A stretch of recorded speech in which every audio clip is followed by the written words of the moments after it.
Good morning students.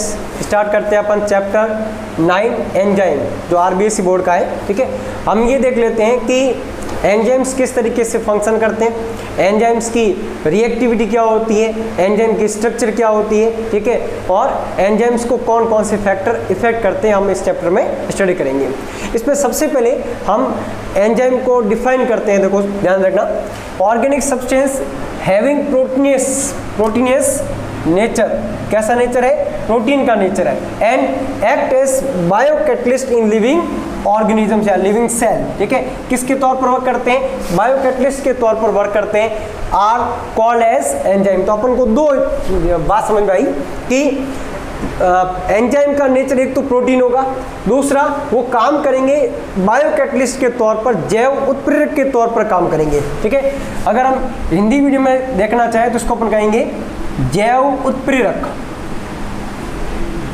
क्या कहेंगे, जैव उत्प्रेरक, यानी बायोकैटलिस्ट के तौर पर प्रोटीनियस नेचर का एंजाइम काम करता है। ठीक है, यानी इसकी प्रकृति कैसी होगी, प्रोटीन प्रकृति होगी, प्रोटीन प्रकृति होगी। ओके, ये तो हुआ डेफिनेशंस। अब बात आती है कि ऐसा कौन सा सब्सटेंस है जो एंजाइम होते हुए भी नॉन प्रोटीनियस एंजाइम के तौर पर वर्क करता है। तो देखो अपने लिखा है नॉन प्रोटीनियस एंजाइम। ठीक है, यानी ऐसा एंजाइम जिसमें प्रोटीन प्रकृति नहीं पाई जाती है, उसका नाम देते हैं राइबोजाइम। क्या नाम देते हैं, राइबोजाइम, जो आरएनए मॉलिक्यूल्स पर वर्क करता है। अपन जानते हैं अच्छी तरीके से इस बात को। ठीक है, इसको डिस्कवर किया किसने, टी चैक और अल्टमान ने। ठीक है, ये दो साइंटिस्ट हैं जिन्होंने ये बताया कि राइबोजाइम एक ऐसा सब्सटेंस है या एंजाइम है जो कैसी नेचर का होता है, नॉन प्रोटीनियस नेचर का होता है, यानी जिसकी प्रकृति प्रोटीन की नहीं होती। ओके, अब चलते हैं इस पर हिस्ट्री ऑफ एंजाइम्स पर। कौन कौन से ऐसे नाम हैं और कौन कौन से साइंटिस्ट ने डिस्कवर करने के लिए या एंजाइम्स को नाम देने के लिए लिया गया। तो पहले सुनना, सबसे पहले आता है एंजाइम वर आइडेंटिफाई एज बायोकैटलिस्ट, यानी बायोकैटलिस्ट के तौर पर आइडेंटिफाई किया गया किसको, एंजाइम को। किसने, बर्जीलियस ने। ठीक है, यानी बर्जीलियस ने सबसे पहले ये शो किया कि एंजाइम जो है वो बायोकैटलिस्ट होते हैं या जैव उत्प्रेरक होते हैं। आगे बढ़ते हैं, अगला कह रहा है फर्स्ट डिस्कवर एंजाइम कौन सा था, जाइमेज। क्या नाम था, जाइमेज पहला एंजाइम था जिसको डिस्कवर किया गया किसके अंदर, ईस्ट सेल के अंदर। किसके अंदर, ईस्ट सेल के अंदर। हम जानते हैं ईस्ट एक फंगस होती है, ठीक है, जो फर्मेंटेशन प्रोसेस को कवर करती है, कह सकते हैं उसके द्वारा फर्मेंटेशन प्रोसेस होता है, किण्वन प्रक्रिया होती है। ठीक है, ध्यान देना, कौन सी, किण्वन प्रक्रिया या फर्मेंटेशन जो प्रोसेस होती है वो कौन करती है, ईस्ट। ठीक है, और इसी से एक सब्सटेंस निकाला गया जिसको नाम दिया गया क्या, जाइमेज, और ये किसने काम किया, एडवर्ड बुकनर ने। ठीक है, आगे बढ़ते, enzyme term given by Willy पुटने। किसने, विली पुटने ने सबसे पहले क्या किया, एंजाइम्स टर्म यानी उस बायोकैटलिस्ट को नाम क्या दिया। अभी देखिए ना, इससे पहले हम उसको एक नाम देते थे बायोकैटलिस्ट, लेकिन बायोकैटलिस्ट को फर्स्ट बार नाम दिया गया क्या, एंजाइम। ये सुनना, ठीक है। अब इसके बाद हमने इसको नाम देना चालू कर दिया एंजाइम्स के तौर पर। आगे चलते हैं, फर्स्ट टू क्रिस्टलाइज एंजाइम, यानी पहला क्रिस्टलीय रूप में, ठोस अवस्था। हम जानते हैं क्रिस्टलीय रूप क्या होती है, ठोस अवस्था। ठीक है, क्रिस्टलीय एंजाइम्स के तौर पर यूरियस को जेबी सुमनर ने पेश कर दिया और ये बात बता दी कि बायोकैटलिस्ट को हम बायोकेमिकल रिएक्शन से, ठीक है, क्या कर सकते हैं, सेपरेट कर सकते हैं और उसको क्रिस्टलाइज भी कर सकते हैं। सुनना, ये एक और ऐसी डिस्कवरी थी जिसमें एंजाइम की नेचर को जानने के लिए ये ज़्यादा जरूरी था कि हम उसको सेपरेट कैसे करते हैं या उसको कैसे क्रिस्टलाइज किया जा सकता है। ठीक है, क्या नाम था, क्रिस्टलाइज करने का पहला एंजाइम था यूरियस।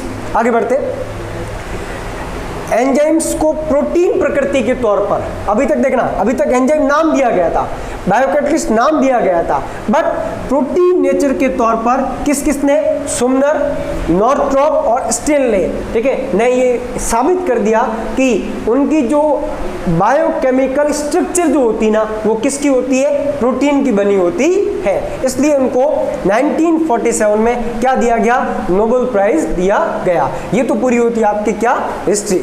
ठीक है, ओके।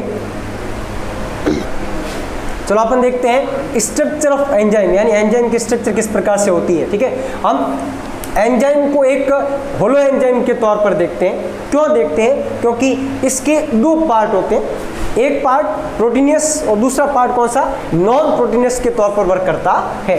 तो अपन ये देख लेते हैं कि एंजाइम्स जो होलो एंजाइम्स के तौर पर वर्क कर रहा है या उसकी स्ट्रक्चर वर्क कर रही है, ठीक है, उसमें दोनों पार्ट के अलग अलग तरीके के फंक्शन या अलग अलग तरीके की स्ट्रक्चर क्यों हो गई। ठीक है, तो सुनो, अगर मैं ये मानता हूं कि ये एक एंजाइम है, तो इस एंजाइम में क्या है, प्रोटीनियस और नॉन प्रोटीनियस पार्ट अलग अलग हैं। तो मैंने क्या किया, मैंने इस पार्ट को अलग दिखाया, देखना। ठीक है, एक पार्ट जो प्रोटीनियस पार्ट है उसको नाम दिया एपो एंजाइम। तो ये रहा,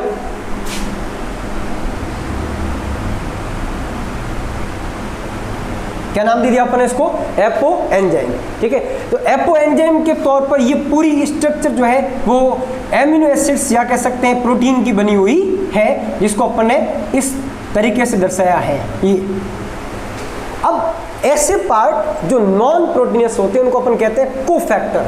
क्या कहते हैं, कोफैक्टर। ठीक है, यानी दो नाम हो चुके हैं, देखो, एक एपो एंजाइम जो इसका बना हुआ होता है, दूसरा ये जिसका नाम कोफैक्टर है इसका बना हुआ होता है। ठीक है, ये अलग अलग तरीके से हो सकते हैं, यानी कोफैक्टर जो है ना वो अलग अलग तरीके से हो सकते हैं। डिपेंड कैसे करता है, डिपेंड करता है कि वो किस तरीके के सब्सटेंस है। ठीक है, नंबर 1, अगर वो सब्सटेंस ऑर्गेनिक मॉलिक्यूल है और एपो एंजाइम के साथ टाइटली बॉन्डेड रहते हैं, यानी एक जटिल बंध का निर्माण करते हैं। ठीक है, तो देखो, ऑर्गेनिक मॉलिक्यूल है, tightly associated with apo enzyme.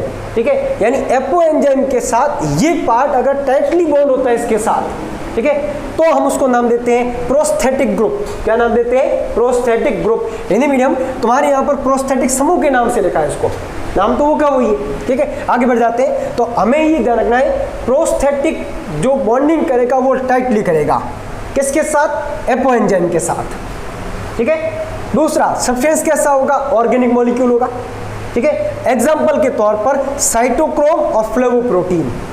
अब हम ध्यान रखना, अब हम साइटोक्रोम को CYT के तौर पर शॉर्ट फॉर्म में लिख सकते हैं। ध्यान रखना, अगर हम CYT लिखते हैं इसका मतलब क्या होगा, साइटोक्रोम। ठीक है, तो फ्लेवोप्रोटीन और साइटोक्रोम इसके एग्जांपल के तौर पर हो गए। आ जाते हैं, अब अगर इसके स्थान पर कोएंजाइम आता है, क्या आता है, कोएंजाइम। ठीक है, हम कभी भी वर्ड लिखे CO, ठीक है, तो इसका मतलब भी क्या हो गया, कोएंजाइम। अब इसके आगे कुछ और आ सकता है, कुछ और आ सकता है, ये ध्यान, अभी अपन को ध्यान में कोएंजाइम, इतना नाम अपन को शो करेगा, कोएंजाइम। ठीक है, ये भी सब्सटेंस कैसे होते हैं, ऑर्गेनिक होते हैं, बट इससे बिल्कुल अपोजिट होते हैं, बिल्कुल विपरीत होते हैं। ये लूजली बॉन्डेड होते हैं, किसके साथ, एपो एंजाइम के साथ। अगर जो लूजली बॉन्ड होगा वो आसानी से जुड़ सकता है, आसानी से हट सकता है। इसका मतलब क्या हुआ, कैन अटैच और D attach with apo enzyme, यानी आसानी से हटेगा और आसानी से जुड़ेगा। ठीक है, तो हमें ये ध्यान रखना है, लूजली बॉन्ड होने के कारण इसका ऐसा करेक्टर हो गया। एग्जाम्पल, NAD, NADP, FAD, और मैंने क्या बोला था, कोएंजाइम तो बोलेंगे, लेकिन ये कौन सा आ गया, ये आ गया कोएंजाइम A। ठीक है, तो अब अगर हमारे सामने ये नाम आता है, इसके बीच में अपन को एंजाइम बोलना पड़ेगा। ठीक है, तो नाम हो गया कोएंजाइम A। ठीक है, ये इसके एग्जांपल हो गए जो लूजली और क्या, लूजली के साथ अटैच हो सकते हैं और डिटैच हो सकते हैं, कैसे उसे हट सकते हैं। ठीक है, आगे बढ़ते हैं। अगर कोफैक्टर के तौर पर अगर कोई इनऑर्गेनिक सब्सटेंस है, इनऑर्गेनिक सब्सटेंस है, ठीक है, तो इसका देखो नॉन प्रोटीनियस पार्ट का पार्ट जो है वो अगर क्या हो जाता है, वो अगर पार्ट क्या हो जाता है, प्रोस्थेटिक, कोएंजाइम, और अगर कोफैक्टर के तौर पर ही, सुना अभी पर्टिकुलर कोफैक्टर यही सहकारक। ठीक है, कोफैक्टर के तौर पर अगर वो इनऑर्गेनिक मेटल है, ठीक है, तो हम उसको मेटेलिक एक्टिवेटर के नाम से जानते हैं। क्या नाम, मेटेलिक एक्टिवेटर, धातु सक्रिय के नाम से जाना जाएगा, सुना। ठीक है, मतलब अब कोफैक्टर धातु सक्रिय, अब धातु सक्रिय में देखो इनऑर्गेनिक मेटेलिक आयन है, क्या होंगे, आयन। ठीक है, फॉर्म कोऑर्डिनेट बॉन्ड, कैसा बॉन्ड बनाता है, कोऑर्डिनेट। ठीक है, बिटवीन एंजाइम एंड सबस्ट्रेट। अब बात आती है सर ये बात नहीं आई है, इसको आपने नई चीज नाम बोली, ठीक है, क्या बोली है? सबस्ट्रेट। तो सबस्ट्रेट क्या होता है? तो सुनो कि जब भी एंजाइम होगा ना, ठीक है, उस एंजाइम की एक स्पेसिफिक स्ट्रक्चर होगी, जैसा अपन देख रहे ये, ठीक है, इसके साथ यानी इस एंजाइम के साथ कुछ ऐसे सब्सटेंस होते हैं जो आकर के उससे जुड़ते हैं। क्या होते हैं? उससे जुड़ते हैं, इसको अपन सबस्ट्रेट नाम देते हैं, ठीक है। हिंदी मीडियम के लिए इसको अपन लिखा जाएगा क्रियाधार। क्या लिखा जाएगा? क्रियाधार, ठीक है। क्रियाधार किसके साथ आकर के जुड़ते हैं? एंजाइम के साथ आकर के जुड़ते हैं, ठीक है। इसका मतलब क्रियाधार की स्ट्रक्चर इस प्रकार से बनेगी कि वो एंजाइम के साथ अटैच होगा। क्या होगा? अटैच, ठीक है। तो आयन क्या करेंगे? आयन इन दोनों के बीच में एक कोऑर्डिनेट बॉन्ड बना देंगे। अरे क्लियर हुआ नहीं हुआ? ठीक है। तो सहसंयोजक बंध के तौर पर, ठीक है, आयन का काम करता है। एग्जाम्पल के तौर पर Fe+2 और Cu+, ठीक है, यानी फेरस है या फेरिक है, ये फेरस है और ये क्यूप्रस है, ठीक है। इसके एग्जाम्पल के तौर पर हो गया। तो हमें ये पता लगा कि होलो एंजाइम के तौर पर प्रोटीनियस और नॉन प्रोटीनियस स्ट्रक्चर होती है किसकी? एक एंजाइम की। क्लियर हुआ? ठीक है। वापस देख लो, टाइटली बॉन्ड जो होगा उसका नाम होगा प्रोस्थेटिक ग्रुप, लूजली बॉन्ड जो होगा वो होगा कोएंजाइम, और अगर वो आयन के तौर पर वर्क कर रहा है तो मेटल एक्टिवेटर या धातु सक्रिय के तौर पर वर्क करेगा। क्लियर हुआ? ठीक है। ये सब सहकारक के तौर पर वर्क करते हैं। किसके तौर पर? कोफैक्टर के तौर पर वर्क करते हैं। क्लियर हुआ? ठीक है। हमें अब पता लग गया कि सर एंजाइम की एक पार्ट बिल्कुल फिक्स होती है, वो कभी चेंज नहीं हो सकती, कभी चेंज। अब डिपेंड करेगा किसी सब्सट्रेट पर वो उसको चेंज कर दे, ठीक है। तो फिक्स कौन होगा? एपो एंजाइम, ठीक है। टाइटली लूजली आयंस के तौर पर, ठीक है, ये पार्ट नॉन प्रोटीनियस होगा और कोफैक्टर के तौर पर वर्क करेगा, ठीक है। तो अब हमें समझ में आ रहा है कि सर एंजाइम इस तरीके से बन रहा है कि वो किसी के साथ जुड़ करके किसी न किसी चीज को कन्वर्ट करेगा। क्या करेगा? कन्वर्ट। इसीलिए इसका नाम कैटलिस्ट या बायो कैटलिस्ट के तौर पर नाम आया, ठीक है। क्यों? क्योंकि हम जानते हैं जो भी कैटलिस्ट होते हैं वो किसी भी रिएक्शंस को कंप्लीट कराने के लिए, ठीक है, उसके सब्सटेंस को उसकी प्रोडक्ट तक पहुंचाते हैं। क्लियर हुआ? तो यहां पर कौन आया? सबस्ट्रेट, क्रियाधार, ठीक है। तो एंजाइम किसके साथ जुड़ेगा? क्रियाधार के साथ, उसको लास्ट प्रोडक्ट, अंतिम उत्पाद के तौर पर उसको कन्वर्ट कर देगा। क्लियर हुआ? ठीक है। चलो अपन देखते हैं स्पेशल प्रॉपर्टीज ऑफ एंजाइम, यानी एंजाइम की कौन कौन सी प्रॉपर्टीज अपन को देखने को मिलती है, ठीक है। पहली प्रॉपर्टी अपन को कह रही है enzymes are protein in nature. ये देख चुके अपन, ठीक है, कि एंजाइम्स की नेचर कैसी होती है? प्रोटीनस नेचर होती है। हमने उसकी स्ट्रक्चर में देखा था कि उसका एपो एंजाइम जो पार्ट था वो किसका बना हुआ था? प्रोटीन का बना हुआ था, यानी बड़ी स्ट्रक्चर उसके जो पार्ट है वो किसकी बनी हुई है? प्रोटीन की बनी हुई है। Okay. Enzymes are colloidal in nature. अब सुनो, जो भी कोलाइडल होगा, ठीक है, उसके पास क्या होगा? तो वो अगले पॉइंट बोल रहा है, देखो कि लार्ज सरफेस एरिया मतलब जो सरफेस एरिया को लार्ज करने का काम करेगा ना, वो कौन करेगा? उसका कोलाइड नेचर करेगा, ये ध्यान रखना, ठीक है। इसी के कारण देखो एंजाइम्स आर लार्ज मॉलिक्यूल, ठीक है, and provide large surface to substrate, ठीक है। एक्चुअल में ये ध्यान रखना, ये उसके कोलाइडल नेचर के कारण हुआ। क्लियर? ठीक है। यानी मॉलिक्यूल कैसे? बड़े मॉलिक्यूल है। दूसरा, ये सबस्ट्रेट को क्या कर रहे हैं? एक लार्ज सरफेस अवेलेबल करवा रहे हैं अपने साथ जुड़ने के लिए।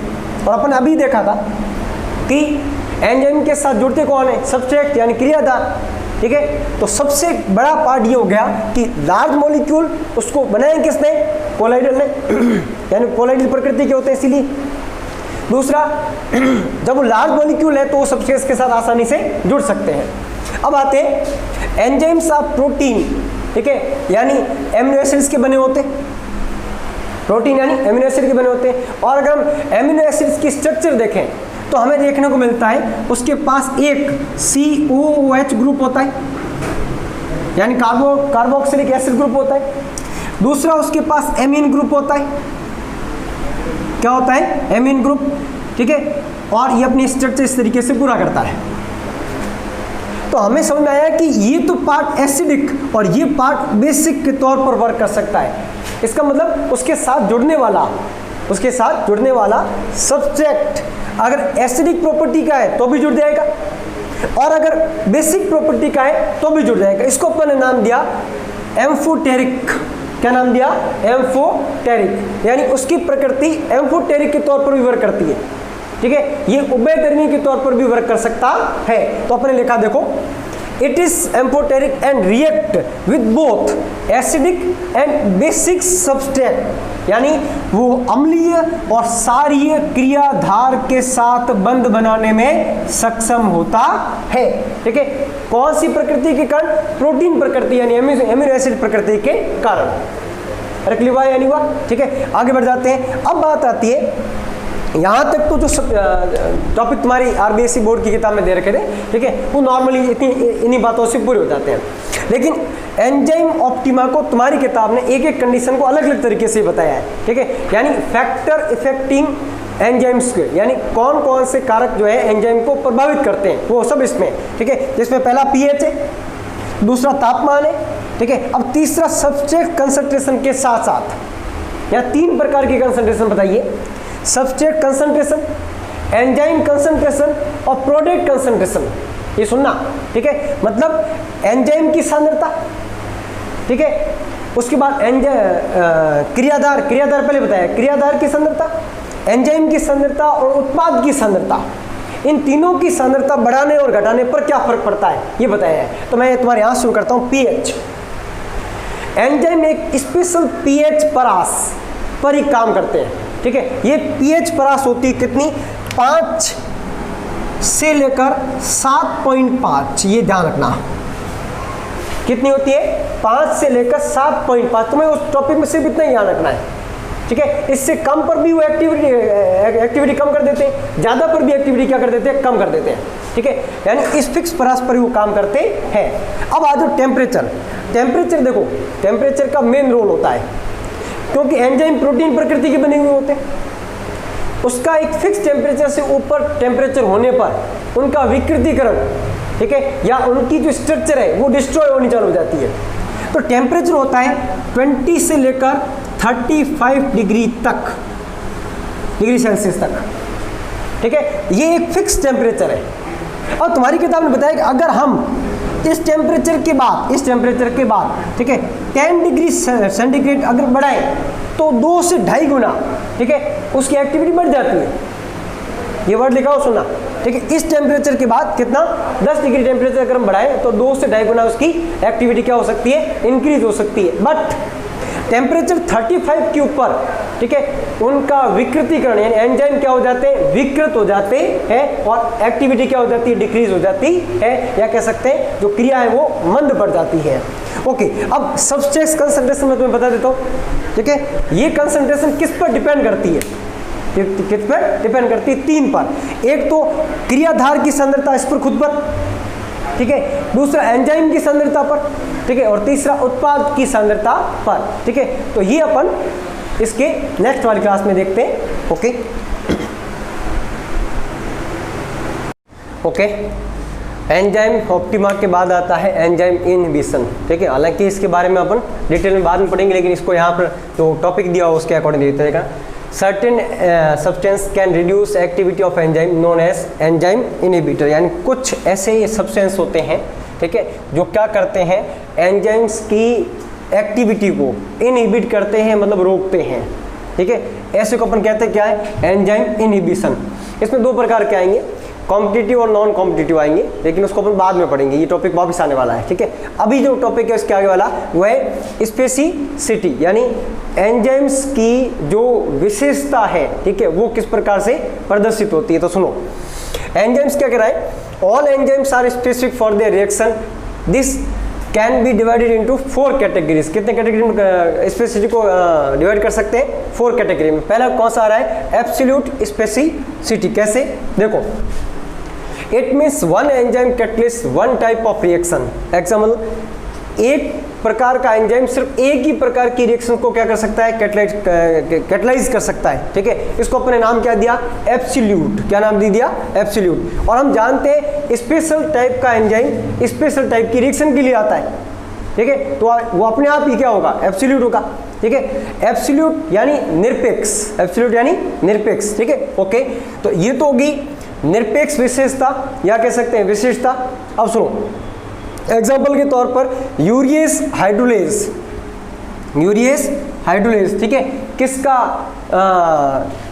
हाइड्रोलाइज करता है, यूरिया का, ठीक है। यानी इस रिएक्शन के लिए सिर्फ ये ही एंजाइम आएगा, इसके लिए दूसरा एंजाइम नहीं आ सकता। तो ये क्या हो गया, एक स्पेसिफिक रिएक्शन के लिए एक स्पेसिफिक एंजाइम काम में आता है।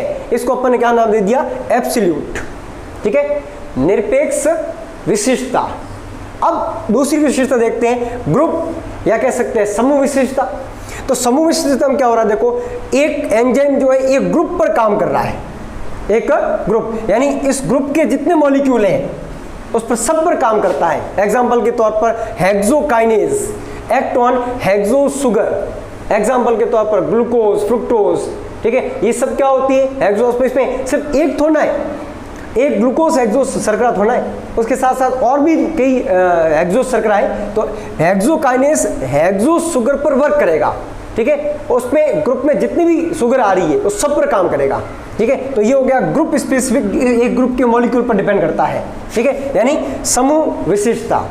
आगे चलते हैं, बॉन्ड स्पेसिफिसिटी यानी बंध विशिष्टता, किसी एक बंध पर काम करता है, ठीक है। एग्जांपल के तौर पर ये एक एंजाइम एक स्पेसिफिक बॉन्ड पर काम करता है, ठीक है, ये तो वो डेफिनेशंस के तौर पर। अब देखते हैं इसका एग्जांपल। एग्जांपल क्या कराए, राइबोन्यूक्लियस हाइड्रोलेज, कौन सा, राइबोन्यूक्लियस हाइड्रोलेज, ठीक है। ये क्या करता है, ये फॉस्फोडाइएस्टर बॉन्ड जो किसमें, न्यूक्लियोटाइड, जो आरएनए और डीएनए का पार्ट होते हैं, हम जानते हैं आरएनए और डीएनए जो डबल हेलिक्स और सिंगल हेलिक्स स्ट्रक्चर बनती है, ठीक है। इस स्ट्रक्चर में हम ये जानते हैं कि जो फॉस्फेट था ना, ये किसके साथ, ये एक पेंटो शुगर के साथ क्या हो रहा था, अटैच हो रहा था दोनों साइड से, ठीक है। तो ये और ये बॉन्ड, ये क्या था, फॉस्फोडाइएस्टर बॉन्ड था, ठीक है। तो इसको ब्रेक करने के लिए या इसको रिलीज करने के लिए कौन सा एंजाइम आता है, राइबोन्यूक्लियस हाइड्रोलेज आता है। तो ये स्पेसिफिक बॉन्ड पर काम कर रहा है, तो इसको नाम क्या दे दिया अपन ने, बॉन्ड स्पेसिफिसिटी या बंध विशेषता। अब चलते हैं किस पर, स्टीरियो स्पेसिफिसिटी पर, या कह सकते हैं त्रिविम, त्रिविम, ठीक है, या कह सकते हैं समावेयता, क्या कहते हैं, समावेयता। अब जान तो आइसोमर्स पढ़े थे तुमने 11th के अंदर, ठीक है, उसमें अलग अलग टाइप के आइसोमर्स पढ़े तुमने। तो ये कह रहा है कुछ ऐसे स्पेसिफिक आइसोमर बॉन्ड होते हैं, ठीक है, जहां पर वर्क करने वाले एंजाइम भी क्या आते हैं, अलग टाइप के आते हैं। एग्जांपल के तौर पर some enzyme act on specific stereo isomer, ठीक है, स्पेसिफिक स्टीरियो आइसोमर के तौर पर वर्क करते हैं, ठीक है। Example amino acid oxidase enzyme है, ये क्या करता है, ये कैटलिस्ट करता है एल एमिनो एसिड्स को, डी एमिनो एसिड्स को ये कैटलिस्ट नहीं कर पाएगा, ठीक है। अगर इसकी जगह क्या आ गया, डी एमिनो एसिड्स, ठीक है, तो इस पर ये काम नहीं कर पाता है, ठीक है, कौन, एमिनो एसिड ऑक्सीडेज एंजाइम। अरे क्लियर हुआ है नहीं हुआ, ठीक है। तो ये हो गई स्टीरियो स्पेसिफिक। तो अपन को कितने प्रकार की विशेषता मिली, 4 प्रकार की, ठीक है। वापस देख लो, एब्सोल्यूट, एक एंजाइम एक रिएक्शन पे काम करता है, ग्रुप यानी एक एंजाइम कंप्लीट ग्रुप पर काम कर सकता है, हेक्सोकाइनेज नाम याद रखना, ठीक है। बॉन्ड स्पेसिफिक यानी एक एंजाइम एक बॉन्ड को तोड़ सकता है, ठीक है, यानी राइबोन्यूक्लियस एंजाइम कौन से बॉन्ड को, फॉस्फोडाइएस्टर बॉन्ड जो किस किस के बीच में होता है, डीएनए और आरएनए के बीच में होता है। चौथा आता है स्टीरियो स्पेसिफिक, यानी कुछ ऐसे एंजाइम जो एक स्टीरियो आइसोमर को क्या कर सकते हैं, एक को ही कैटलाइज कर सकते हैं, दूसरे को नहीं कर सकते, यानी एल एमिनो एसिड को कैटलाइज करने वाले एंजाइम डी एमिनो एसिड को कैटलाइज नहीं कर सकते, ठीक है। तो ये हो गई स्पेसिसिटी या कह सकते हैं विशिष्टता। अब आता है, जैसा अपने ये टॉपिक लिया एंजाइम इनहिबिशन, ठीक है, इसके 2 टाइप होते हैं, ठीक है, कॉम्पिटिटिव और नॉन कॉम्पिटिटिव के तौर पर, ठीक है। रोक दे इसको, देखो अपन देखते हैं टाइप ऑफ एंजाइम इनहिबिटर, ठीक है, कितने टाइप के होते हैं। तो ये तो समझ चुके थे कि कुछ सब्सटेंस ऐसे होते हैं जो क्या करते हैं, एंजाइम के साथ जुड़ करके उसकी एक्शन को कम कर देते हैं, ठीक है, उसका नाम क्या था, एंजाइम इनहिबिटर था। अब कैसे हो सकते हैं, तो पहले समझो, पहला नाम अपन को बता रहा है कॉम्पिटिटिव एंजाइम इनहिबिटर, यानी कुछ ऐसे सब्सटेंस हो सकते हैं जो सबस्ट्रेट के साथ कॉम्पिटिटिव बन जाते हैं, ठीक है, किसके साथ, सबस्ट्रेट के साथ, क्रियाधार के साथ, ठीक है। तो यहाँ समझो कि मैं जो डायग्राम बना रहा हूँ तो उसको ध्यानपूर्वक देखना कि अपने पास जो एंजाइम है, एंजाइम की जो साइट बना रहे हैं अपन, ठीक है, ये अपन ने जो साइट बनाई इसको अपन को कहेंगे एक्टिव साइट। क्या कहेंगे अपन, एक्टिव साइट, यानी वो साइट जिसके साथ सबस्ट्रेट जुड़ता है, क्रियाधार जुड़ता है, उसको अपन सक्रिय स्थल या एक्टिव साइट कहते हैं, ठीक है। क्या नाम दिया वहां सुन लो, सक्रिय स्थल या एक्टिव साइट कहते हैं जिसके साथ क्रियाधार यानी सबस्ट्रेट, ठीक है, वो आकर के जुड़ता है, ठीक है। अब बात आती है इसकी जो एक्टिव साइट है उसके लिए सबस्ट्रेट बना हुआ पड़ा है, ठीक है। कैसे, ये एक सबस्ट्रेट है जो इस तरीके से बना हुआ है कि वो एंजाइम की एक्टिव साइट के साथ एडजस्ट हो सकता है, समझ आया, ठीक है, यानी ये पार्ट इसमें एडजस्ट हो सकता है एक्टिव साइट के अंदर, ठीक है। तो ये तो हो गया एंजाइम, ठीक है, ये कौन हो गया, एंजाइम, और ये क्या कौन हो गया, सबस्ट्रेट या क्रियाधार, ठीक है। इसका हिंदी नाम क्या होगा, क्रियाधार, ठीक है। एंजाइम के साथ कौन जुड़ता है, क्रियाधार जुड़ता है, सबस्ट्रेट जुड़ता है, ठीक है। अब बात आती है कि सर ये तो है, अब इसी रिएक्शन के अंदर, ठीक है, क्या होता है कि एक और सब्सटेंस आ जाता है, ठीक है, जिसकी स्ट्रक्चर सबस्ट्रेट के जैसे की जैसी होती है, इसकी जैसी, ठीक है। तो ऐसी कंडीशन में ये क्या होगा, इसकी जगह पर ये जुड़ जाएगा, ये जुड़ जाएगा, तो ये क्या बन गया, ये उसके लिए कॉम्पीट पैदा करता है, एक प्रतिस्पर्धा पैदा करता है, ठीक है। तो अपन यहाँ लिखा है देखो, वो उसके लिए एक कॉम्पीट पैदा करता है, ठीक है, कंपटीशन पैदा करता है, ठीक है। अब ऐसा हुआ कि मान लीजिए इसकी कंसंट्रेशन, एक एग्जांपल के तौर पर मानते हैं कि एंजाइम 50 कंसंट्रेशन के अंदर 50 है, अब ये भी 50 है, ये भी क्या है 50 है, और ये भी 50 है, अगर तीनों 50-50 हुए, ठीक है, तो ये क्या होगा, अब इसके साथ इसके जुड़ने की जो रेट है, जो दर है, वो उसके बराबर होगी। तो ऐसा भी तो हो सकता है कि कुछ जगह पर इसके साथ ये जुड़ जाए और कुछ ये जुड़ जाए, तो ऐसी कंडीशन में जो प्रोडक्ट बनने वाले थे इन दोनों के कारण वो क्या हो जाएंगे, कम, ठीक है, क्योंकि उसने कॉम्पिटिशन में एक और सब्सटेंस बैठा उसके साथ में, ठीक है। तो इसके लिए अपन ने क्या लिखा, देखो, this type of inhibitor resemble the substrate structure, ठीक है, कैसे, उसके लिए कॉम्पिटिशन पैदा करते हैं, उसकी जैसे की जैसे रिसेंबल कर सकते हैं, ठीक है। दूसरा, they compete with substrate to combine at active site, ठीक है, यानी एक्टिव साइट के साथ जुड़ने पर वो क्या करते हैं, कॉम्पीट करते हैं, किसके साथ, एंजाइम के साथ, ठीक है, और एंजाइम मॉलिक्यूल के साथ, ओके।